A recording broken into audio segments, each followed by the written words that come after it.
have James here to hear what he had to say about it, because I know he I don't know if he had watched it or not. I think he did. So yeah, and I know you've watched it and stuff. So it was kind of, I wanted to hear what you guys had to say about this. Okay. I know it's a movie that falls under the radar a lot. A lot of people don't know that this movie even exists. Yeah. And it's such a good movie to not give it its due. Mm-hmm. And I wanted to bring it out to light. Okay. Because so you wanted to talk about it because you feel it's underrated. Yeah. All right. It's not. It's I mean, everything on here. The cinematography is good. Yeah. The way the pace is good. Yeah. You don't get bored. So everything in this movie is kind of semi-perfect. I just think it came out at the wrong time for me. Mm-hmm. I think if it would have came out in 2006, 2005, it would have been different. For some reason, the 2004 cinema year wasn't that impressive for me. I mean, this is my opinion. But yeah, I wanted to hear what you thought of it and everything. All right, so I don't think I've seen this film or even thought about it maybe since 2007, 2008. Do I think it's a decent film? Yes. I think it's got solid performances. It's got a really a cast that's went on to be pretty successful. Yeah, prolific careers. Yeah. Rose Byrne, solid. Yeah. Diane Kruger, solid. Yeah. Josh Hartnett, he shortly after this, I feel like he stepped out of the limelight because he wanted to, but now he's back with doing Penny Dreadful and the television thing, and he's still good, man. He's a guy who I feel like he's aged like Keanu, where he's got better with age. Yeah. You know what I mean? Like he's so good and still pretty underrated even now. Yeah, I think. So yeah, I love the twist in this. I thought it was. I'm always a fan of films that choose to do the non-linear storytelling because it's such a risky thing, in film where people are going to be confused, or you know what I mean? Like, not everybody is Tarantino. Yeah. To be blunt about it, and with this film, watching it the other day, at first I was like, I'm kind of bored, in the first act, and then it really kind of gets going and it grabs you, and I'm of course a big fan of Matthew Lillard. Yeah. Still to this day, and shout out to Shaggy. Oh yeah, he's really good. This was he did this he was coming off of Scooby-Doo, and then he did Wicker Park, which is interesting in itself. Of course, the composer for this, Cliff Martinez, a lot of people might not know that he did he's super big right now. He did the score for Drive. Yeah. And he used to be, I think he was the drummer for Red Hot Chili Peppers back in the day. He's always, and this score is really good. Yeah. It really complements the film, especially with the music of the existing music that they put in here. Yeah. Solid stuff. It just plays. Like I said, it plays along to what you're watching. Mm-hmm. It feels like every scene was composed. It's funny. It's like an emo kid's wet dream almost. Mm-hmm. To be honest. Yeah. Yeah. It's the soundtrack itself is just kind of unique because it does have it jumps all over the spectrum Snow Patrol of sad stuff, but it's different kind of sad stuff. Yeah, it's everywhere. It's really wild. And I feel like it makes the movie better than it would have been had they not chosen those songs, especially for specific scenes. It really kind of speaks for that scene, and I really enjoy that.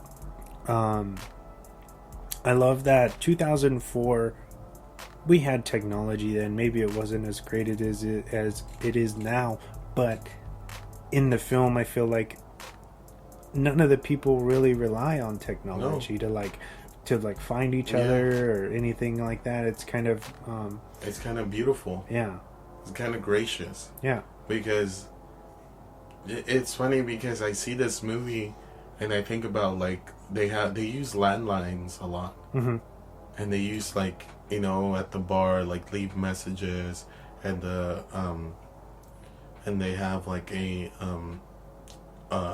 phone bank in the back.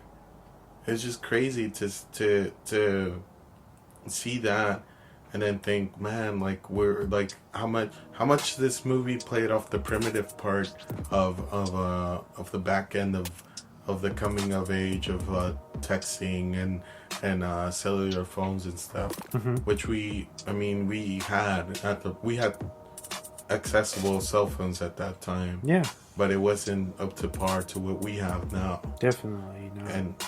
And it's cool to see landlines play a big part in this. It's definitely something that, you know, you kind of play. They kind of play phone tag with each other, and it's just masterful. I thought that was a good nod to everything. Yeah, that was going on at that time in society and stuff, and it definitely, the fact that it doesn't use technology also makes this like a timepiece, like, cause you're like the time period piece. And so you don't have shit that's outdated. Like a lot of the CG, like a lot of movies rely on special effects and stuff. That I feel this was just like done with traditional movie effects that they use and stuff, and it's just amazing to me. That's why easily aesthetically wise, like it's one of my favorite movies. Like the aesthetics in this is just wonderful, and they use Chicago up to like a par, and I feel like it's funny because it's like somebody that's never visited Chicago doesn't know what Wicker Park really is. You know, so it's kind of cool that they utilize a landmark in Chicago to be the forefront of their story. To tell it, yeah. I agree, man. Before we get into more of the story, I wanted to say a negative for me for this is I think they kind of dumbed down the story a little bit to get that PG-13 rating, and I feel like this is not something that young adults might have been so interested in. Yeah. Especially because it's obscure. The story is obscured, and it takes a while for you to really get what kind of movie this is. You know, where you think it's just like, oh, this is just a romantic film. You don't think it's quite as complex as it turns out to be. You know, and I feel like that's what kind of did it in, because this would be considered like a flop. It did flop theatrically, and I think that, and of course this is only my opinion, but I just think if they would have went a little grittier with the storytelling, that might have, because it kind of flip-flops in between. We're trying to appeal to like kids and then adults too, you know what I mean, where it kind of teeters in the middle where neither are really that interested. I feel like if they would have gotten an R rating, I think it would have been a lot better for what the story is, what they're telling and what they do in the thing. They should have just committed. They should have been like, yo, we can make it a rated R movie. Let's tell the story. Let's make it justice. That's why I kind of feel like if they do a remake of this, I wouldn't mind, because if you got a rated R Wicker Park storyline going, like it would be perfect, because it definitely is definitely a timeless story, and like you said, like it's a Shakespeare, which we'll go into it, because actually the story that is based on comes out in the movie, which is super cool. But let's get into it. Cool. So basically, this film is in a nutshell about Matt, who basically we meet him in the midst of Has he already found? He's with his current girlfriend, correct? Yeah. So he's like running around. So we kind of like get the credit scene, which is a presentation that he's giving Chinese higher ups or businessmen a pitch for his company, which is an advertisement company that his girlfriend and her brother own, their family owns. It's kind of crazy because, like, even in the opening credits, he's already buying a ring to possibly propose to his girlfriend. But then they go into this restaurant, and this is where all the shit kind of goes escalates, down. right? Yeah, it's funny, right off the bat. Yeah, they don't waste any time. So he goes into this restaurant, Josh Hartnett's character, Matt, and he thinks that he sees this woman from his past, right? And she kind of quickly evades and leaves, and he can't find, and it turns out that it's his ex-girlfriend that kind of mysteriously disappeared from his life, and he doesn't know why. And so although he's in this current relationship, he starts to obsess over Lisa, his old girlfriend, right? That broke his heart. Yeah, they were super madly in love, and everything was going perfect, and then one day it's just like bam, nothing happens, and so then basically we get a series of events where Matt is just trying to string together what happened, and trying to find her, and which he likes his girlfriend because after that dinner, the next day he has to go to China. So he has to go to Beijing, and he doesn't go. He calls up the office in China, tells them like, yo, I'm feeling sick, like I might be out there in the next couple of days, but like I can't really go right now.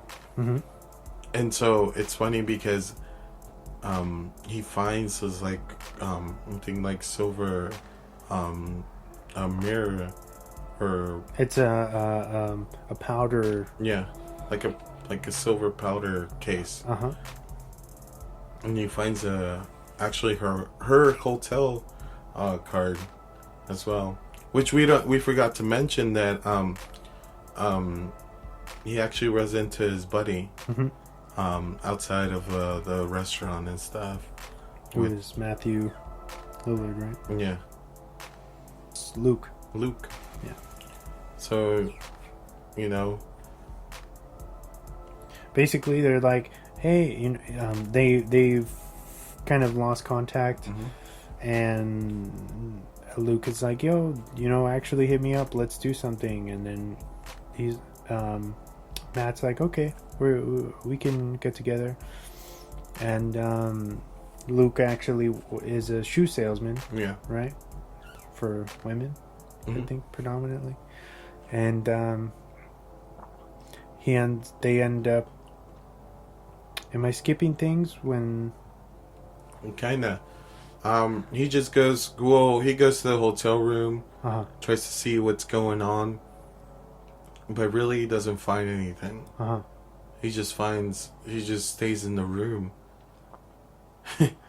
Just super weird. He just stays in that room and just fantasizes about her. And then we jump back to when he was working at the photo and video place, where he first gets a glimpse of Lisa, where he's watching them, which is super crazy. How it's funny how, like, do you remember back in the day when we used to have a video camera and they used to show whoever was on the video camera all the monitors, and that's what literally happens in this. And it's kind of like cool because as a little kid you used to see that all the time. Yeah, like they do it in 40-Year-Old Virgin, right? Yeah. And so it's kind of cool to see that happen. But he follows her into